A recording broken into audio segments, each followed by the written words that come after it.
Welcome to the Heart of Soul podcast, an exploration of who you are, what you are, and why you are, offering new ways to investigate age-old questions at the heart of you. Hi, it's Joseph, and thanks for listening to the Heart of Soul podcast. We continue our series on realizations that come as a result of ensoulment practice. Today we take on the issues of destiny, purpose, and fate. How does one shift the track from their conditioned fate to a healthy, reconditioned soul destiny? How can we take responsibility for our incarnational imperatives if we don't even know what they are? These questions and more frame our conversation today. Thanks so much for listening. Well, greetings and welcome forward, everybody. This is episode 60-something. 6X. How about that? Rounding to the nearest 10. Remember that? I hated learning that in second grade. Years 10. The 10th place, the 100th place. Yeah. Yes. It's the same years where you had that green paper with the dotted line. I remember being so furious that you were supposed to cross the T just above the dotted line. Yes. Like, what the hell is the dotted line there for if I'm not supposed to cross the T on the dotted line? It has to be exactly on the vertical part of it at the exact same spot. That was the beginning of my medicative relationship with truth. Goes back to, I remember being totally upset getting the spelling of people wrong on a spelling test. I insisted, why the hell is it not spelled P-E-A-P-L-E? Yes. Arguing with my teacher. Little did I know that kind of behavior would get me fired 10 times by the time I was 40. I've got fired more times than I did leaving jobs, so I know just what you mean. Yeah. Anyway, so we're here to talk about. It's part of my creative expression is the non sequiturs in the beginning of the episode. Thank you, Stace and audience, for bearing with me. Today we are here to discuss realization number 5, and the numbers don't matter, but we're on the 5th one on this arbitrary list, that you have a specific purpose for being here. Ideas, feelings of where to start with that? Yeah. Just because we're unconscious of what happens between lifetimes, or that we have multiple lifetimes, doesn't mean it's not true. Mm-hmm. People ask all the time. In fact, it's a big deal for Westerners. If reincarnation really is true, why don't we remember? And we've not directly talked about this particular dimension of it very much. We've mentioned it in passing, I think. So let's start there. If that's this might be maybe skipping ahead, but I just thought of a corollary to we've talked a lot about you're responsible for the contents of your unconscious, right? But I think the case we're about to make that maybe as a headline premise is you're responsible for the contents of your soul, which is an aspect of the unconscious in one way, and therefore your incarnational imperatives. You're responsible for why you're here, even if you don't know. Shit. If that doesn't make you go shit, you don't get what we're saying yet, but you will, hopefully. Well, I feel a little embarrassed. Last podcast, I called the God of Christianity and of religionism an asshole. So I can't take that back. But the seeming unfairness, I would like to name what anyone who heard what Joseph just said. Well, it's one thing to be responsible for my own unconsciousness as a lifetime person, as a human, but now I'm responsible for a pre-birth incarnational imperative that I actually had input to set up. Yeah, well, this happens every day. Like, think about how many employees today will be fired, and the boss will say this and this and this, and the employee says, but you didn't tell me I couldn't do that, or you didn't tell me I was supposed to do that. And the boss says, well, there are certain things we'll tell you, and there are certain things we just need you to get on your own, and if you don't, sorry, like, that's it. There's no instruction manual. Like, certain things you just got to figure out, like being a parent, Yes. You're responsible for how you're a bad parent. It's the hardest job in the world, and nobody tells you how to do it, but that doesn't mean you're not responsible for it. Exactly. So let's listeners, just take a breath for a moment. We'll qualify what we mean in identity anyway by responsible for the content of your incarnational imperatives. That's a good phrase. Content of your incarnational imperatives. Let's, it makes me, part of me is nauseated just saying that sentence. It's like, fuck. It's not about in divine beings multiverse. It's not about fair. It's about real, and real really feels unfair to the way we've been malconditioned. We filter real as unfair because it challenges how we've been malconditioned. So if people could just get that, the real you has much less problem with the content of your incarnational imperatives. Yeah, that's I've never heard you made that distinction before, that there's no such thing as fair or not fair. There's just real. That's a super powerful anti-victimhood distinction. It makes me think of, I heard Adyashanti say once, like, notice your reaction. You have a judgment or a reaction to being deceived. What's wrong with being deceived? Camouflage is deception, and animals use it all the time. So is it not okay for one person to deceive another? Like, that's what's real. That happens. You can have a preference about it, but deception is an aspect of nature itself. So absolutely, we're not victims. No. We just have more complex wounds driving our camouflage than a bird does. And that's a little different. But it's an apt metaphor, but it has a bit of a limit. Sure. What an incarnational imperative is you get together with guides before you're born. And New Age, Now Age are conversant with what I'm going to say next. We don't agree with much of any of these darker dim age, new age stuff, but this is one where we overlap. Mm-hmm. You get together with your guides and divine being in some capacity to pick out some issues from other lifetimes that never got resolved that are now possibly resolvable because we're in the era of psychology in one domain, and philosophy. And a world of linked by electronic means to get lots of knowledge out that was never out in past lifetimes. Now, I want to underline that. Because that's an important assumption that I think a lot of people wouldn't necessarily phrase, that you can't necessarily heal your deepest soul wounds at any given time in history. There are times to do certain things and other times to do other things. And the very easy argument to make, like, nobody cared about your childhood wounding prior to 120 years ago, not in any kind of... and then with the with the behavioralists and what they did with it, there's still a lot of psychology that doesn't care about your childhood wounding. So it's only minimally starting to rise as a concern in humanity. Nicely put. So that's a really important corollary, that you can't necessarily heal an issue in the same life that it's caused in. You have to heal it later in the same domain that resonates with that past life, but takes it forward to a new destination. Mm-hmm. Right? That's why I love English in so many ways, in the sense that destiny and destination are rooted in the same dynamic. We are born, you could say we're born fated. Fate determines our unconscious expression of ourselves. But what we do in identity is help people heal from their innate fate to their healed destiny. That's what conditioned fate. Conditioned fate to reconditioned destiny.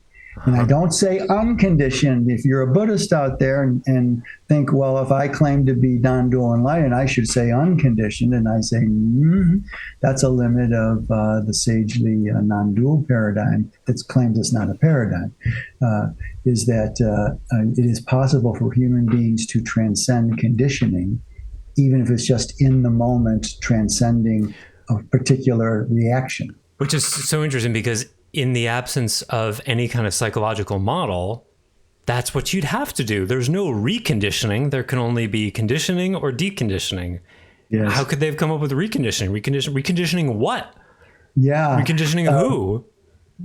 but that also exactly what you say, and unconditioned as some sort of solution is completely bogus. It's impossible to be unconditioned. This is the world of conditions. There's not one exception that's not conditioned. Nothing. And you can't, a part of you can't flood out of condition without splitting yourself. Right. And so you don't, and holify yourself by transcending, you deepen the split that's already been malconditioned into you by the world. Yeah. And then you're in universal love rather than personal love land. And then you wonder why you start to die on the inside. Yeah, I was just reading, this is inside our domain here today. I was just reading something I wrote a while back in one of my books about temple priestesses who universalize the love that supposedly is being embodied in giving their physical bodies and yonis to men's lingams and their desires, taking men to heaven, taking men to the divine, because poor dears, they're too segmented or dense to get it themselves, right? But on the priestess side, I'm sorry to state the obvious here, but the yoni is a personal thing. Yeah. You can't universalize a personal thing and then say the personal thing doesn't matter. They're two different domains, and domain specificity is not a thing that's out there very well in our world. Yeah, well, even in the broadest sense, like when someone dedicates their life to God. Yeah. Who did that? Yes. The person did. So every moment, every day for the rest of their lives, while they're giving up and giving up and giving up, they're the one doing that. You can't exclude the personal from that equation. There's always a person doing that. Exactly. And that's in the content of the human. Personal yoni, I'm sorry, you can't universalize. It's a specific yoni that's doing the universal thing right now. Yeah, you can't ever get away from that. Yeah, it's a lovely idea that you could somehow separate it and, offer it to help humanity, but it just doesn't work that way. And there's even one more killer kind of meta domain that's applying in that situation, and that is the temple priestesses were taught that if they do this, of course they earn a spot in heaven. Oh God. Of course the divine will smile upon them, which is a personal result that they're doing this for. Right. Also, there's no way to subtract the personal. Even the personal, I want to get to heaven, is someone wanting a benefit. No sacrifice, no unconditional love. Everything's conditioned. Yeah. So this little rabbit hole, though, fits perfectly with the purpose for being here, because we're here. You set up something. You chose the parents. Most of the time, you chose the parents that you got, mother and father. Sometimes, or rarely, once every 20 lifetimes or so. So we ask our guides to roll the dice and let them choose our parents, so we see what we can do under unplanned circumstances. But that's every 20 lives or so, 30. Most of the time we choose our parents, we choose them for specific reasons, and that's the reason, purpose for being here. You pick parents who wound you this lifetime to recapitulate how life wounded you in past lives. Oh, and once nice. you acquire that disease, that dis-ease of woundedness, how life hurt you last time, you choose parents who will recapitulate and do that to you in this life. It's called spiritual homeopathy. Mm-hmm. Spiritual homeopathy is the governing dynamic of reincarnation. We choose life situations, and starting with parents, that will recapitulate an issue that we've come in this life to specifically heal. And that specificity of healing can be a cluster of issues associated with the same kind of wounding and so the purpose we have for being here is something that you chose, even if your guides had to kind of cajole you into it, because you went, oh, I don't know if I can do that, or I don't know that I'm ready to do that. If your guides say you're ready, you got to trust them, because they can see things you don't. Yeah, and this is super important, and I'll say this broadly because I think it applies to a lot of people, but it definitely applied to me too. That means if you've decided, small y, Yes. that you've decided that your life is about, living comfortably and being happy. And that's not what your soul is here to do. Guess who's going to win? and that was me in one way. I mean, I always had a passion for truth, but I never, a small I me, or whatever you want to call it, the green me, never had any intention of, in my late 20s, I was a business coach, and I sort of stumbled into your work. The only reason I was interested in therapy at all was because the woman I was with at the time thought things weren't going so well. I wasn't looking for it. And then a friend of a friend sort of I ended up meeting you, but I wasn't a spiritual seeker really. And I certainly hadn't, dead-ended dozens of paradigms and therapists, and was like, I must find the thing that is the ultimate. I wasn't looking for any of that. It just happened. And I just have discovered and learned over these years that meeting you was not an accident at all. It was very much part of destiny. And you know what? There's still definitely a part of me coming to terms with that. That's just like, he's like, I didn't want any of this. Can't we just isn't this enough already? Like, what are you trying to do? And he's complaining about my soul destiny. Yes. Yeah. So it's really reasonable for our protection to feel a victim of our incarnational imperative. Yeah, exactly. And we want to, for all the greens in the world who are listening behind the ears of people who are unconscious of their greens yet, we want to honor the fact that that's reasonable for you. It's like the necessary but not sufficient thing in logic. That's reasonable for you to feel that way. And there's a necessity for the soul to fulfill its destiny in healing a specific wound or cluster of wounds, all under a common theme. So that will often get you not only a lack of recognition for following that, but sometimes outright judgment, derision. You don't necessarily get rewarded for following your soul path over your happiness path. You've described some of those choices in your life that were... No, it's the exact opposite. It's usually the opposite. Yeah. It's usually opposite. My self-image was tied to offers I was made both in the musical domain and the health delivery domain. And though I wish I could say they weren't seductive, but they were. But I have an inborn experience. When I put my foot off my destiny path, I can feel it. It's like walking on a narrow plank and I'm stepping on nothing.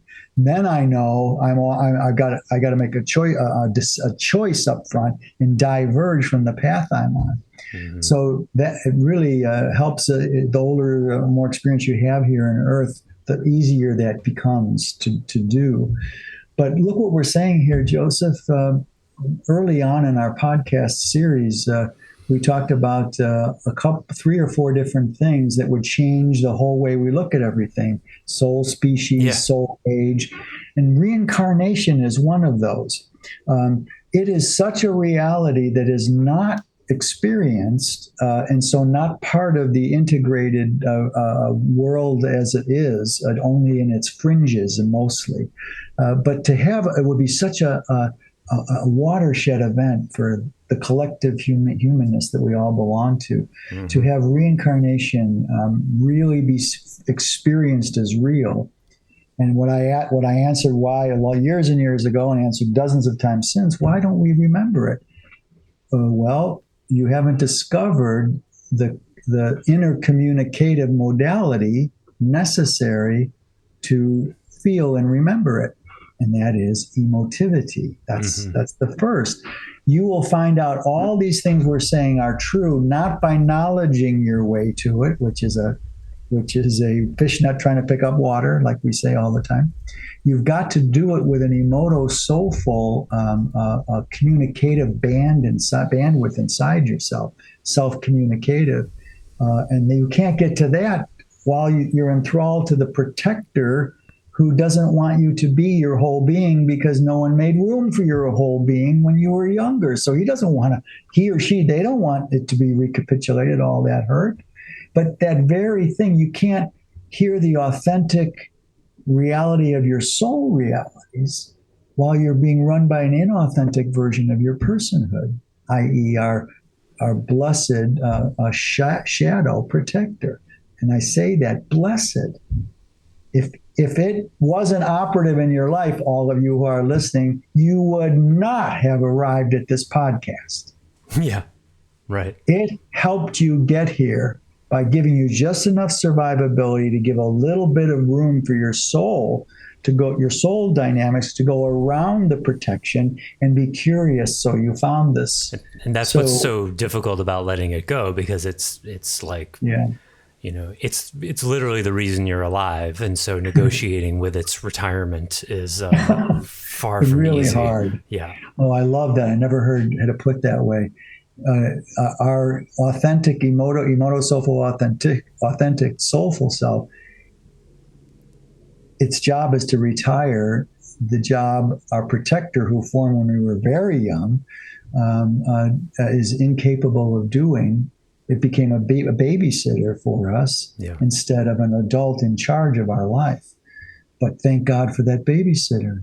We needed the armoring until we could finagle our way to being curious about the bigger picture of human experience. We need the armor as children so that we can be naked as adults. Oh, as usual, you sum up these things so beautifully, Joseph. Yes, we need the armor of childhood to be the nakedness as an adult. Without it, we never would have made it, not in this world as it is. Yeah. So reincarnation, the experience of reincarnation imparts something so radically different. It changes your whole experience of human life. I remember what's between lifetimes. I remember past lives like most people who remember high school, like I've said before. You can do this. I'm special in a way of I was born with things that a lot of people aren't. I get that. But it doesn't make me any less human in my own difficulties. And it adds challenges too. Oh, God. When you're born with those innate gifts, it fucks you up for learning how to be a human. Yeah. And I'll be 72 this year, and I'm finally learning how to blend my humanness with my innate spiritual gifts. Finally, just beginning. So, but I had to invent a paradigm to get it done for me. So that's a triple crazy knot that it's been for me. Yeah, I'll give an example. For me, what I notice in my protector is I once had a third eye teacher. She asked me it was in a little class setting. She asked me, the premise of the moment was, let's see how your third eye works. And she said, do you have a past life with my son, who I knew? And I said, yeah, I think so. She said, okay, I'm going to watch you looking to see that past life. Go and look. And she was watching to see how I did that. And so we did that for a moment, and I said what I saw, and she's like, okay. She goes, now remember something like from when you were 10 years old. And I did that. And she was watching me with her third eye the whole time. And then she said, was the quality of both of those memories really different or pretty much the same? And she already knew the answer. And the answer was they were the same. Yes. And she's like, yeah, that's not supposed to be how it is. Your this life memories are supposed to be qualitatively different from your past life memories, but they're not for me, and they're not for you either, I would imagine. No, and they're not. One of the ways my protector has hijacked that is by not taking this life seriously enough. Yes. Mm-hmm. And that's one of the drawbacks, because one of the reasons we don't remember our past lives is so that we're fully invested in this life. Yes. Because if you remember other ones, it tends to divest and feed into depression and laziness and other kinds of things. And that makes it really difficult to take any given moment really seriously, because there's this back door of like, well, if this doesn't work, I can try again next life. Yeah. Oh, I'm so glad you brought up that dimension, because that's another really good reason why we don't remember. We have to get the job done here in some minimum ways. So if you try to cultivate a third eye access to the Akashika or to past life issues of pre-incarnational imperatives, and you can't do it, it doesn't work, it's not good for you right at this moment. Just keep at it. It'll one day pop for you. And whereas like other people like Mozart and like Eddie Van Halen, people who are just virtuosos and never had to train for it, they brought in past life training, obviously, and it was useful for whatever their incarnative imperatives were. Exactly. So to sum up here with number 5 in our list, that you have a specific purpose for being here, I get 2 main questions, if I could say this, in all the readings that people have asked me to do for them. Not personal processing shadow work, but psychic reads. They want to know two things. They want to know, do they have a mate this life? And what is their purpose being here? Those are the 2 most often requests for a read. And I just want to say, if I haven't done a reading for you, and then one day I do in this future, I'd like to preface with this, that the purpose that you're asking for, you have to find it. There's a movie, what was it, with Billy Crystal and Jack Palance? City Slickers. Sorry? City Slickers. City Slickers. The one thing. The one thing. I'll do this. I'll say this for you and I have identical taste in films a lot of the times, or they're memorable to us. Where this really hardened dude, the City Slickers come to have a weekend or a week in a real cattle grazing cattle farm, and he tries to tell the hardened, leathery guy who, it feels like you could take the guy, City Slicker's head, in his hands and just crush it like so grizzled. I think Jack Palance died like within a year after making that or something. He was really... not grizzled is a good word. Yeah, totally grizzled. Anyway, he tried to tell the City Slicker, Billy Crystal, there's only one thing that's important in life. And Billy Crystal goes, well, what is it? The character is intimating that he kind of can feel that, but okay, so tell me what it is, please. And he holds up his hand and says, that's for you to find out what it is. It's very built up. Yeah. Oh man. You decide. That's exactly what we're saying here. If you ask about purpose, a reader like me can help you get to what some of the things you think is your purpose isn't. But in the end, I can't give that to you. You've got to give that to you. Even if I can see it, I can't give it to you, because that would be abrogating the agreement I have as a reader not to interfere with your own soulful emergence. But I can give you a reading about a mate, but I can't give you a reading about your purpose, but I can give you some hints and clues what it's not. But what about like soul themes? I mean, you can get awfully close to someone's purpose. Yes. Why they chose the parents that they chose, for example. Right. But I can't name it. I can offer cues and hope they connect the dots after the reading's over. Yeah. But I just can't name it specifically. Because that would be robbing their self-authority. Exactly right. And I used to be less discriminant about that in earlier years of my life. I was so eager to have anyone to avail themselves to validate me with my gifts that I would not have a lot of earlier years, a good focus on what I should say and what I shouldn't say. I can't stop what I see, but I can choose how it reminds me a bit of the Neo and Oracle conversations in the Matrix. There's in the second and third movies, and now there's a fourth that was actually decent. Those conversations aren't very good, and they're metaphysically sloppy. But I did an article that eventually will be on the Identity website about the conversation about am I the one or not? There's a really good example. It's just she's making cookies, and there's this really cool moment where she's reading out his own self-doubt. And he's there ostensibly to the whole setup is she's going to tell you whether you're the one or not. That's the setup. And we're in Neo's mind, and Morpheus is like, yeah, we're going to go see the world, and she'll validate. He's invested because Morpheus has found Neo. And so Neo's expectation is like, I'm just this normal guy, and you're going to tell me whether I'm the one. Yeah. And what she does is absolutely brilliant, and most people don't catch it, where she goes, well, she looks at him and like, pretend she's doing like a physical exam, which is just absurd, and he's all awkward and doesn't know what's going on, and she goes this and this and this, but, and then she makes him say, she goes, but, and he goes, I'm not the one. And then she goes, sorry kid, you've got the gift, but something's missing, you're waiting for something maybe. Yes. And so what's so interesting is everybody who sees it, and I certainly did, interprets it as like, oh, she just told him he's not the one.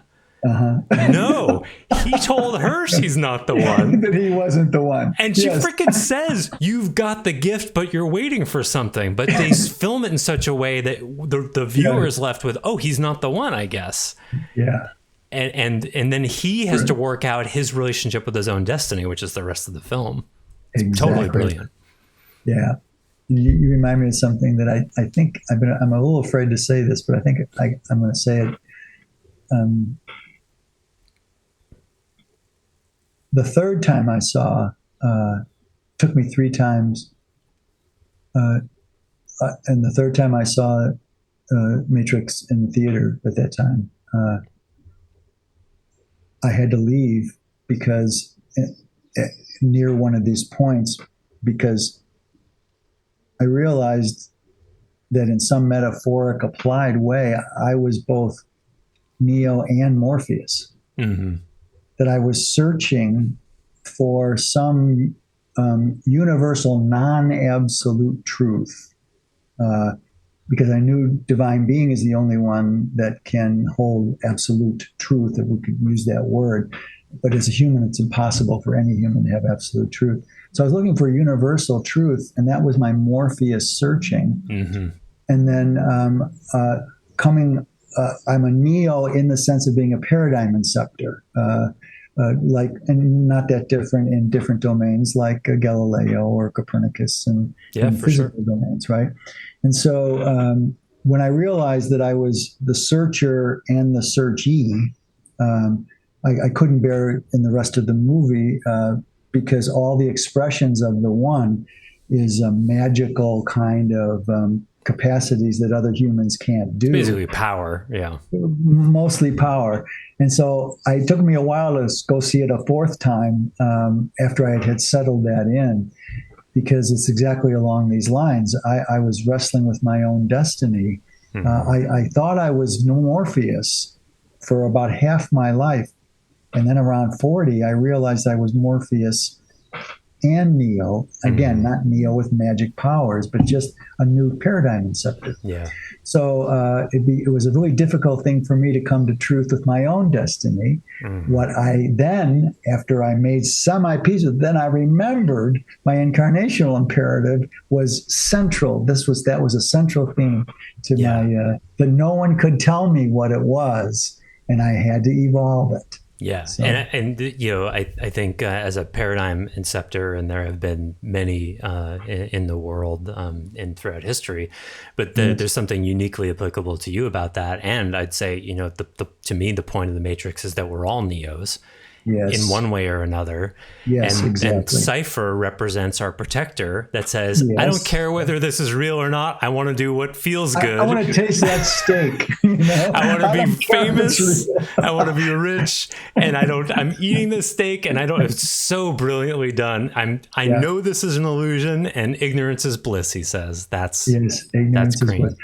And what I so love, the Wachowskis didn't really know what they were really putting out there, but they somehow intuited it or channeled some really important truths that Identity has explicitly defined. Yeah. They were already defined that way when I saw The Matrix. So I was astounded by the resonance between the Wachowskis, what they did there, and so, what occurs to me related to this topic today about destiny is So we've already established no one can tell you what your destiny is, but like the oracle does, they can sort of give you some parameters and hints and nudges.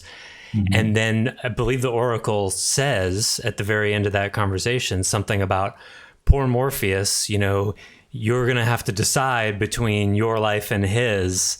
Yes. And which is the only real content-based message that Neo gets from her. And then that ends up being the parameters by which he discovers he's the one. So it's a life-based, real content-based crisis where he has to dig deep and really face this issue of like, do I trust my own abilities and or not? And that's how it often is, right? We're tested by life and we either find deeper aspects of ourselves or not. Yeah, exactly right. That was the helicopter scene on top of the skyscraper in Satan trying to save Morpheus's life. The what you call it? The agents. That made it. The agents to make it. Only experience can reveal to you what your destiny is. And there's this scene, I believe it's the same scene that brings tears to my eyes just thinking about it, because there's this whole thing. I've thought about The Matrix. Most people would say probably way too much, but I wrote like 4,000 words about these different scenes that notice how Agent Smith is always calling him Mr. Anderson. Yes. That's the local personality. And Neo is his soul name. Yes, exactly. And so that's why the agent is always sort of derisively and dismissively calling him Mr. Anderson. And then when he finally at certain points says, my name is Neo, and that's where he claims his soul self, and that's the pivot point where he can be greater than the protector self represented by Neo. Yeah, the on purpose intention to keep him small by calling him Mr. Anderson. Yeah, right? Yeah. Oh, beautiful. And which first starts in that scene when the interrogation room, and he's got this file, and he says, and seems like you've been living two lives. There's the soul self versus the local personality self. So it's a brilliant treatment about destiny, and it's about you. That's the message we have. Yes, it's about you. So if you'd like some hints and cues and oracular kind of inferences, there are a lot of great channelers and guides out there to ask kinds of questions like that cost thousands of dollars. If you're interested in that, through Joseph's podcast portal here, it's $185 for. I charge for 90 minutes to 2 hours of a read, so it's really reasonable. If that is interesting to you, have at it. And I can tell you from experience that Stasis reads are far less obtuse than the oracles in the Matrix. You probably won't get a cookie, which is the symbol of, here, have a cookie, have some content, go back to your happy life and see how it is not being in your destiny. Try eat the cookie isn't real. But I can vouch for Stasis reads and the power of them. But I still feel like there's more we should talk about, like for someone who says, okay, so you can help me discover what my destiny is, but you can't tell me. What could we say about how someone can discover their own destiny? Well, the headline answer is you can't while your protective self has more percentage management control of your life than you do, the soul. The voice of your own soulful being, which the Dharma for which we call ensoulment in 3 different domains, it's really an ensoulment to discover. You have to discover how to access the voice of your own soul being to find out your destiny. And so that's the headline, which means you've got to do a Dharma reconditioning to get the default. You only have about a third as your authentic self, which couldn't be stopped by your protector, flowing out and around your armor. And you've got to, at some point, get it to be 55-45, where you are actually ensouled 5% more than, 10% more than your protective self. And we have the Dharma for that. It's emotional body enlightenment, ensoulment. So that's the first answer is, how can I? Well, you can't with your what we call, by shorthand from Bree, the green aspect, the gold aspect of you, which is your soulful being. it has automatic access to divine being, to reincarnation. You don't have to believe anything we say here. Your own soul being will verify and validate what we're saying here. Mm-hmm. So that's do some EBE is all we can say. If you've got a certain set of bandwidths of your goal from past life enlightenments and stuff, you can go a little further with that than the average person. If you've got sage and sane enlightenments or third eye cultivation already innate. Yeah, because then you can remember past lives and intuit themes. Mm-hmm. Exactly. But, Joseph, half the time people ask me for readings in this domain, they do have access to past lives. They've already got some, but they are ensnarled in it. They're conflicted about it. They don't know how to solve their access. And that's the best kind of to ask for help for, is that kind of thing when you're confused by what you remember and feel. These are feeling pictures, not pictures. Mm-hmm. They're based in a sensibility that you feel here, but the access to which is here in sixth chakra, but it's felt first and fourth. It's a feeling-based picture. So I can help with uncovering what's on top of your soul voice that will answer your own question. But you've got to do the work on yourself too, because by default, how many times do we say, Joseph? We're 2/3 our protected self by default. Yeah, unfortunately, that's the only really reliable way. I'd add a couple of things that might be helpful for people. One is the learning things the hard way, and that is by looking at your biggest failures in your life and reframing them as running into the guardrails of your own soul, saying, nope, that's not the right path. Nope, that's not the right path. Is there a theme to those kinds of things where life has been supporting your own soul by saying no to wrong turns that you've made? I've had plenty of those, and that's kept me on track. So when I look back, I can see like, oh, right, like those were not the right things for me. And like, for example, I got really burned out on, I was good in academia, but hated it almost the whole time. And started to act out, and that's what steered me away from becoming a professor. I easily could have done that and used to fantasize about it, or becoming a lawyer, because I'm really good at arguing. It doesn't matter whether it's true or not. I can win any argument. I've argued lawyers under the table in my younger years because I just have that gift. But when I graduated college, I was so depressed by academia, I couldn't have bared going to law school. It would have killed me. Plus all that memorization and case law stuff, it would have killed me. The other thing I would want to say is, I know I mentioned this before, but for me, there were some big childhood imprints that I got when I saw Raiders of the Lost Ark and was like, you can talk to God. I want that. It was like I was just possessed by that. And when I saw Empire Strikes Back at age 5 or 6, I was like, I want to be a Jedi. I don't care whether it's real or not. And then, so I would say to anybody, like, that doesn't happen for everyone, but if you go back to like before age 10, when the soul it's a lot less protected.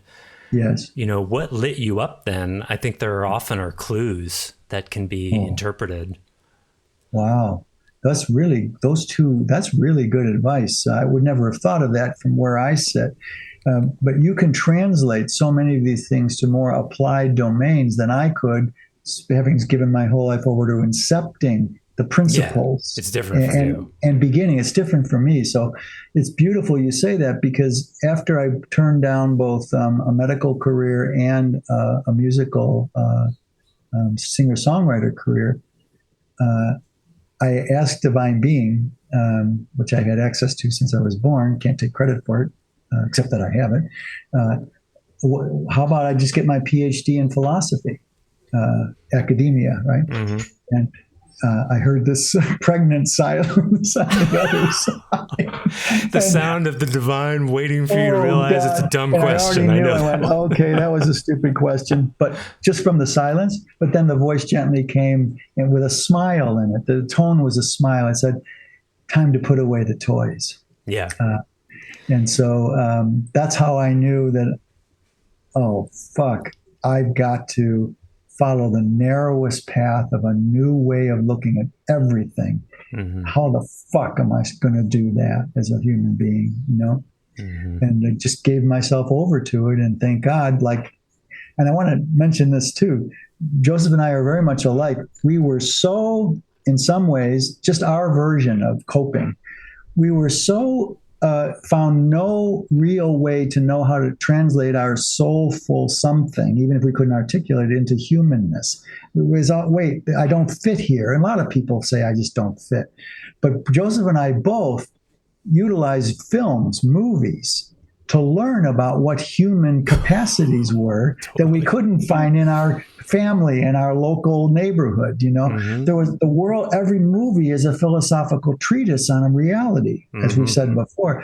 And if it wasn't for films, neither Joseph and I would have been able to have a temporary steps to get to where we were going. For me, the one that was completely paradigmatic for me was the Indiana Jones one, where he has to step onto a bridge yes. that you couldn't see, was camouflage. That was the second one, I think. Second or third. I think it was the third. Either way. Yeah. The invisible bridge, the act of faith step. The act of faith step. That cemented for me, how did the filmmaker know that that is the story of my life? I had to walk an invisible bridge. I remember what he does. He puts his hand on his chest, closes his eyes, puts his right foot out there, and boom, it's there. I've had to do that my whole life, and that's a torture in itself. Just when I think, oh, well, I've got this down, then there's another moment on the bridge where it's invisible, and I have to put my foot down on it. So in that sense, films for me and for Joseph have been one of the richest ways that we've been able to create a scaffold for our gold soulful being to find its way, without which I don't think I could have. Yeah, and so the just to add on what I was saying before, by the way, films and TV, they were also my friends growing up. I don't think I would have survived without that. Same for me. My lady's always making fun of me, like, "Oh, are you visiting with your friends when I'm watching TV?" Like, my memory is so poor, I can finish 8 seasons of some TV show and then watch it all again a year later, and it's almost new. Me too. Exactly the same. But to reframe with this destiny conversation, if you reframe your life as being a series of success and failures, if you reframe that instead as a series of feedback moments where you're on your destiny path or off your destiny path, right, then you can start to intuit quite a lot about what needs to be needs to be happening for you. And because I always think of like the fly charging against the window trying to get out. It's like, this time. And sometimes that's the way we learn, is we all are dead ending things. We talked about this before. You didn't dead end so many things really at all. And that's unusual and unique about you. But most people, including myself, we're dead ending things. And so to start with that as a premise of like, it's not a matter of whether or not, for most people, whether or not they're dead ending something right now. You are dead ending something right now. Yeah. That would be a useful question to consider so that you can learn from it rather than grip harder and beat your head against the wall. And that will help you find the midline of your destiny a lot faster. Oh, beautifully said. Well articulated, Mr. Mann. Thank you. Yes. It reminds me of when I lived in Sedona for a while. I lived in a place where they had a garage door that you could open. I lived in the garage apartment, and I would notice that libellas, not butterflies. Dragonflies. Dragonflies. That's German. Dragonflies, lots of dragonflies in Sedona, and they would get in, the garage door was open, so they'd come right in and then bang against the windows on the garage. And I would have to trap them, and take them out. But I was astounded. It was such a clear teaching to me. There's the wide open space, and yet they're hitting against a smaller. There's an entire wall available that isn't there. Yes. and that is exactly the metaphor for how our soul aperture, the aperture to our soul is of a whole order of magnitude different than what we dead end in. Yeah. And to get guidance and to finally find your soul voice, that garage door reality was there all along. And no one helped you get conditioned to how to find that open garage door, just waiting for you to stop trying to bump against smaller windows of escape. You know, what just hit me related to that is another Matrix reference. There's the symbolism of that Cypher is the one who is offering Neo the drink of this horrible tasting moonshine. Oh, yes, right. He's the one who is the purveyor of the drug on that ship. And there's another clue there, and that is whatever your might be doing, whatever behaviors or life structures you have in your life that are helping you to not feel your deepest pain, which is helpful in one way because it makes you feel better, but it is going to keep you from connecting with your own soul destiny at the same time, because unfortunately we suffer as a result of not following our own destiny path, and if we numb that pain, then we can't follow the direction it's giving us, and that's the subject of medications. And I'm going to play off that one. We just can't get out of this rabbit hole, which is great. But the framework that you offer, some really down-to-earth, rubber meets the road guidance as to how to find your own destiny. I've got one to add now that you mentioned the framework, which I wouldn't have thought of. And that is that sink into your negative emotions. Yeah, the most important ones. Mm-hmm. Our negative emotions, by the way, there's no such thing as any. Of course, you have heard this many times. But the ability, what you need help to do, you can't just make a will and say, I'm going to sink into my negative emotions. But that's a start. But with help, you realize at some point that negative emotions are the only compost or fertilizer that allows you to downline cultivate the sunflower blossom of your soul. That it may smell like shit. It may be repellent and goopy and ugly, that compost, garbagey. It's a good metaphor for how we don't want to feel our negative emotions, but our negative emotions are the doorways, are the fertilizer to our soulful destiny downline. But there's another way to stop negativizing negative emotions as your own, and get some help to drop into them. Make a list of your deepest negative emotions you don't want to feel and why, maybe. Mm-hmm. Bring it to a helper, even a standard psychologist. You'll get more out of it if you bring that, as long as you don't get a psychologist who says, reframe your thinking. Go to a Gestalt and therapist and take, there's something you could also do that's down to earth. And this is, of course, completely opposite so much conditioning, even psychological professional help that delivers to us ideas. Was it called a glimmer? We talked about the anti-trigger thing. Yeah. Yes. So oh my God. Like one of the things, as an example, one of the things I'm working on right now is the current protector I'm working with has an achievement medication. So when, and I live on like a small farm, so there's endless things to do all the time. Which creates this overwhelm, and then in order to deal with the overwhelm and anxiety and dread, it's more dread feeling, I'll achieve a bunch of stuff and then feel better, and then at like 6 or 7 o'clock, my protector is counting up what he achieved in the day, so he knows how much self-worth to feel. That's his paradigm. Wow. Which I've had I'm a 3, I'm an Enneagram 3, so that's how we roll. Makes right? sense. There's like an inventory at the end of the day. It's like, okay, how good can I feel about myself based on what I did? And I'd say what I've noticed, I was talking to Bree about this on Monday, there's about 2 days a week where I don't do that. And then I start to gain some gold momentum and then get overwhelmed, and my protector shows up and starts trying to manufacture self-worth and trying to deal with all the negative feelings, so-called negative feelings in that way. And so yesterday, there's lots of things to do. I was starting to feel some pain and shakiness and anxiety and just difficult emotions. I was like, all right, that's it. I'm going to lie in bed for as long as it takes and just feel this. And that's my only goal, not to do anything with it, not to make it go away, just really intentional, just sitting there feeling it. And it felt almost as uncomfortable as like food poisoning. Like I would need to get up and throw up at point. It was like in the neighborhood of that. Yeah. And I just kept bringing myself back to it. It was difficult to do because it was largely existential. It wasn't really about anything. It was just about being. And there was some fear of not being in there as well. And some tears came. And then suddenly I had all this energy, whereas before I didn't at all. I was sort of dragging myself through the day.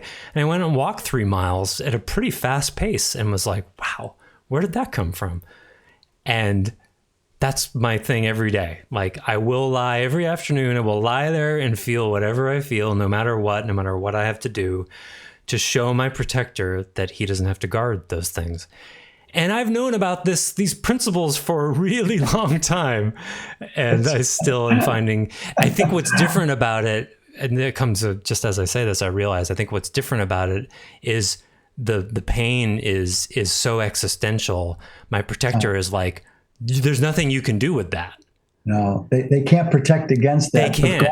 They can't. You're right. So my protector's like substantively content. Yeah. So my protector's story was like, there's no substance to this. Therefore, there's no point in feeling it. Just move on with your life. You can't do anything about this because it goes back lifetimes after lifetimes after lifetimes. His picture is like, you're always going to have this. Why would you feel it? Yes. I didn't even get that until this moment. And now it's like, oh no. Just because it's not substantive doesn't mean it can't be emoto-soulfully processed. And I showed him that yesterday. And God damn it, I'm going to show him again today. Although with less will and more love. That statement. Beautifully said. When you get near the last 20% of your healing arc of ensoulment, something magical happens, and Joseph just named it. I'll put a frame to it. That the mere feeling of the thing you don't want to feel is the healing.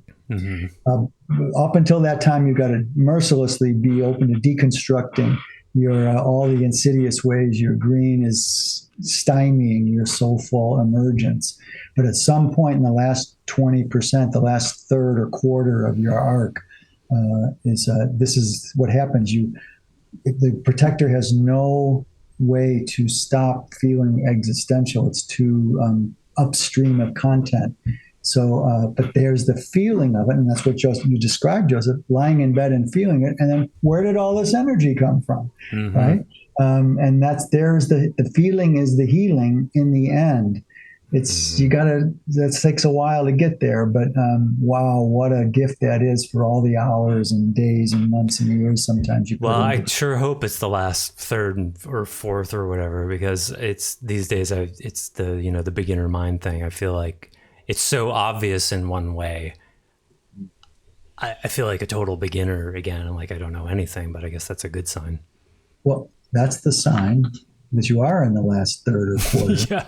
Is because exactly what you just said, you get a humility of I'm just a beginner. If you feel like you're pretty sophisticated in what you've accomplished, I promise you're not to the left. Oh, I've done that too, but no, humbler and humbler is the way of the soul. Humbler and humbler. You got to be so strong to get humble. It's the inauthentic version protectors are either, and most of them have both, are undervaluing themselves or overvaluing themselves as compensation for something that wasn't healable for them, bless their hearts. They've got either unworthiness is deep, non-negotiable unworthiness is just as arrogant as megalomania. Yeah, I call that pathological humility. Yeah. There you go. Very popular in AA and other forms of Christianity. Just like, I'm a sinner, I'm no better, and you can feel the smug pride in it. Oh God, you can feel it. It looks very noble, but there's something else going on. Yeah. Okay. Well, I think that was a fairly deep dive that had also a little shallower experiences that were possible to open doors to some of the deep stuff. So Yeah. feels good to me that we completed number 5 on your Number list. five of currently 18. Number Yes. 6, which we'll likely cover next time, is that your will won't take you where you need to go. Something we've talked about a lot, but here and there, but to make a focus out of that. It's so lovely.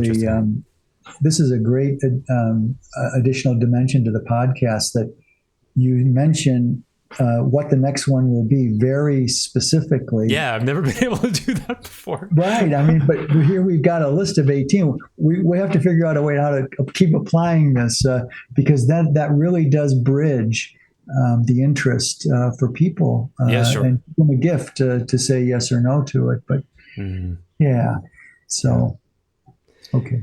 Yeah, thanks, Stace. Thanks. And thank you all for listening. And if you ever have any questions, I'm sure you can figure out how to reach us, but you can always email me at joseph, at clearandopen.com. But you can find our respective websites. And remember, if you want some hints and nudges and parameters around what your destiny might be, Stace can definitely help you with that. I can speak from experience. He's done that for me many times. And it's a real art, I want to say. It's a real art and skill that you have to be able to, I mean, it's the skill of using leadership wisely to, as the phrase I learned from you, to use your authority to support other people's self-authority. Yes. That's a rare thing that a leader can do, and that's what real leadership is. Well, thank you. I accept that as true and real now, but I failed my way in that domain to where I am now. Me too. I failed spectacularly to learn the lesson that I knew intuitively but couldn't embody. So I can take that because I know how much I failed to get here. So, yeah. Thanks, Joseph. Yeah, you're so welcome. Tune in next time for the next realization. We've got many more to come. And thanks so much for listening. Bye for now. Thanks for listening to the Heart of Soul podcast. To learn more about Stace Barron and Identity, please visit identity.org. To learn more about Joseph Shapiro, visit clearandopen.com. Until next time, we wish you well on your journey.